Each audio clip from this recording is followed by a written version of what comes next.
మంత్రి కొండా సురేఖ వ్యాఖ్యలపై అక్కినేని నాగార్జున వేసిన పిటిషన్పై నాంపల్లి కోర్టులో నేడు విచారణ జరగనుంది. ఇటీవల కొండా సురేఖ తమ కుటుంబంపై చేసిన వ్యాఖ్యల మీద హీరో నాగార్జున నాంపల్లి కోర్టులో క్రిమినల్ పిటిషన్ దాఖలు చేశారు.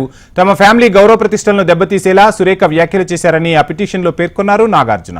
తన కుటుంబంపై పరువు నష్టం సంబంధించి ఏదైతే నాంపల్లి కోర్టులో దాఖలు చేసినటువంటి పిటిషన్ సంబంధించి ఇవాళ విచారణ జరగనుంది. నాగార్జునకు సంబంధించి వాళ్ళ కుటుంబంపై ఇప్పటికే మంత్రి కొండ సంబంధించి కొండ సురేఖ తీవ్రమైన ఏదైతే అసమ్మతికి సంబంధించిన వ్యాఖ్యలు చేశారని చెప్పుకోవచ్చు. అయితే దీనికి సంబంధించి క్రిమినల్ చర్యలు తీసుకోవాలంటూ కూడా పిటిషన్ లో నాగార్జున ఏదైతే పరువు నష్టం దావాతో పాటు క్రిమినల్ చర్యలు తీసుకోవాలని దావా వేశారు. అయితే దీనికి సంబంధించి నాంపల్లి కోర్టు ఏదైతే శనివారం రోజున న్యాయమూర్తి సెలవులో ఉన్నందున పిటిషన్ ని ఇవాళకి వాయిదా వేశారు.